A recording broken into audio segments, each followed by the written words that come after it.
సాగర సంగమమే ప్రణయ సాగర సంగమమే మాటే మంత్రము మనసే బంధము. అరే ఏమైంది ఒక మనసుకి రెక్కలొచ్చి ఎక్కడికో ఎగిరింది. ఈ పాటలన్నీ వింటుంటే మనకు ఇళయరాజా గారు గుర్తొస్తారు. కానీ ఇలాంటి క్లాసిక్ సాంగ్స్ ఇవ్వాలంటే ప్రకృతి అంత రణమీయమైన మనసు, ప్రేమపై ఆరాధన భావం, వాటిని తెరపై అద్భుతంగా ఆవిష్కరించే తత్వం కలిగిన దర్శకుడికే అది సాధ్యం. అటు తమిళ ఇటు తెలుగు ప్రేక్షకులకు వాటిని అందించిన సృజనాత్మక దర్శకుడు భారతీరాజా గారు. తమిళంలో అద్భుతమైన సినిమాలు తీసిన ఈయన తెలుగులోనూ తనదైన ముద్ర వేశారు. ప్రేక్షకులకు మరచిపోలేని క్లాసిక్స్ను అందించారు. హరిప్రసాద్ గారు, సుహాసిని గారు కీలక పాత్రల్లో కొత్త జీవితాలు మూవీతో తెలుగులో మెగాఫోన్ పట్టిన ఆయన సుహాసిని గారిని ఇక్కడి చిత్రసీమకు పరిచయం చేశారు. తమిళంలో ఘన విజయం సాధించిన పుదియ వార్పుగల్కు ఇది రీమేక్. ఇక ఆ తర్వాత ఆయన తీసిన సీతాకోకచిలుక అయితే ఎవర్ గ్రీన్ అనే చెప్పుకోవాలి. అప్పుడు ఇప్పుడు ఎప్పుడు తెలుగు ప్రేక్షకులను మంత్రముగ్ధులను చేసే క్లాసిక్. మాస్ హీరోగా దూసుకెళ్తున్న చిరంజీవి గారితో ఆరాధన సినిమా తీసి ఆయనలోని ఓ కొత్త నటుడిని వెండితెరపై ఆవిష్కరించారు. అంతేకాకుండా సీనియర్ నటుడు కృష్ణ గారితో జమదగ్ని సినిమా కూడా తీశారు. 80వ దశకంలో సినీ సంగీత ప్రియులను ఓ ఊపు ఊపేసిన సినిమాల్లో సీతాకోకచిలుక స్పెషల్. కార్తిక్ గారు, అరుణ గారు, శరత్ బాబు గారు, సిల్క్ స్మిత గారు కీలక పాత్రలో నటించిన ఈ మూవీ ప్రేమకు సరికొత్త నిర్వచనాన్ని ఇచ్చింది. స్వచ్ఛమైన ప్రేమకు కులం, మతం అడ్డు కావని చెబుతూ నాటి సామాజిక పరిస్థితులు, కట్టుబాట్లు దాటి ఓ ప్రేమ జంట ఎలాంటి నిర్ణయం తీసుకున్నదన్నది ఈ సినిమా. జంధ్యాల గారి సంభాషణలు, ఇళయరాజా గారి పాటలు సినిమాని మరో స్థాయికి తీసుకెళ్లాయి. తెలుగులో భారీ విజయాన్ని అందుకున్న ఈ సినిమా ఉత్తమ ప్రాంతీయ చిత్రంగా జాతీయ అవార్డులను సైతం సొంతం చేసుకుంది.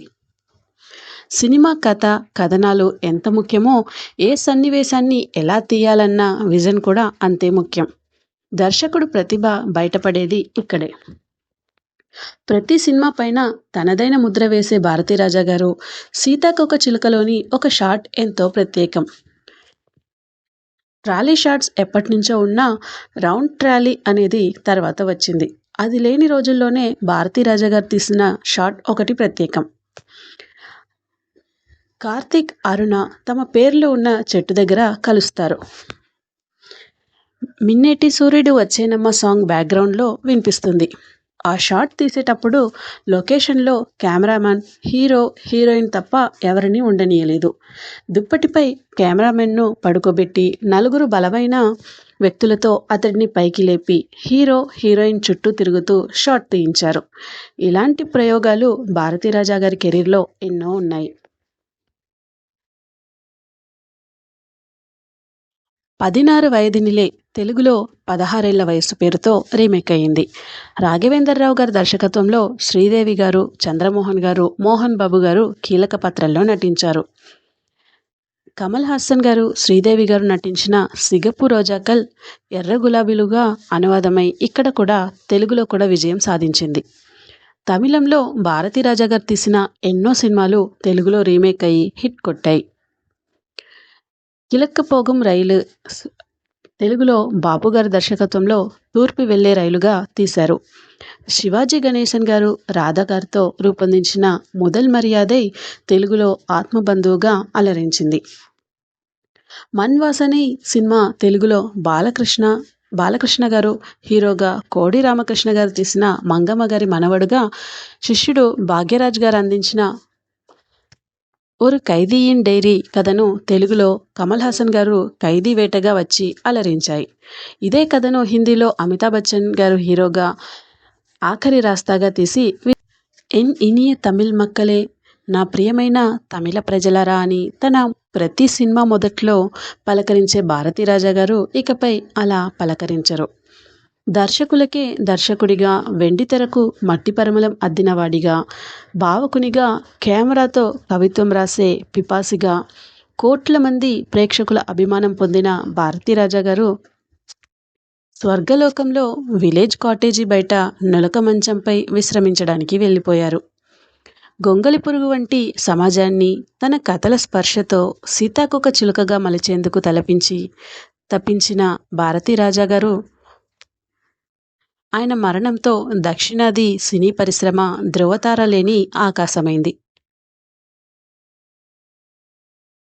భారతీరాజా గారి కథలు ఎప్పుడూ పల్లెకే పరుగులు తీసింది. కానీ ఆ పల్లె అమాయకత్వాన్ని పూసిన పూత కాదు.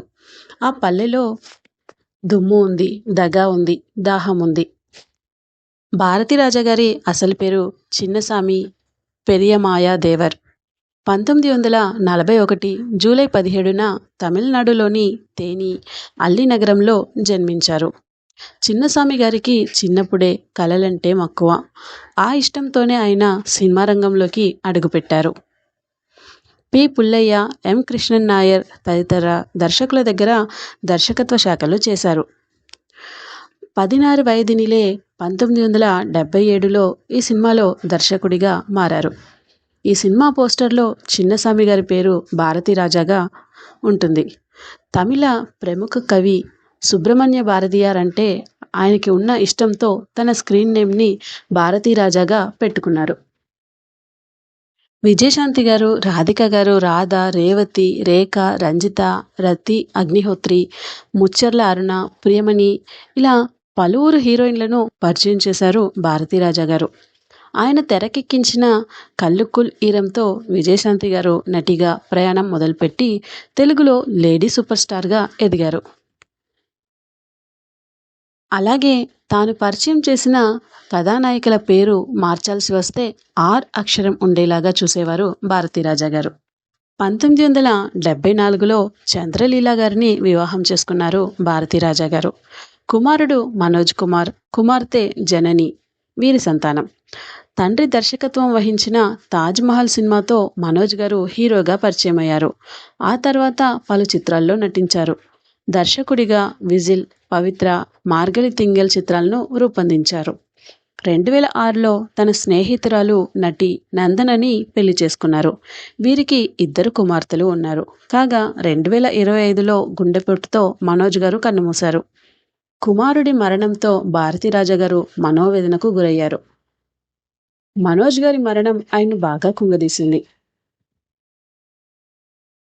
భారతీరాజా గారు చిత్రసీమకు చేసిన ఎనలేని సేవలకు గాను భారతీరాజా గారికి ఎన్నో అవార్డులు వరించాయి. ఇయక్కునర్ ఇమయం అంటే దర్శక శిఖరం అనే బిరుదు ఆయన సొంతం. 2004లో భారత ప్రభుత్వం నుండి ప్రతిష్టాత్మక పద్మశ్రీ పురస్కారాన్ని అందుకున్నారు. వివిధ విభాగాల్లో మొత్తంగా 6 జాతీయ అవార్డులను సొంతం చేసుకున్నారు ఆయన. సీతాకోక చిలక, మొదల్ మర్యాదై, వేదం పుదిదు, కరుత్తమ్మ, అంది మందారై, కడల్ పుక్కల్ చిత్రాలకు జాతీయ అవార్డులు లభించాయి.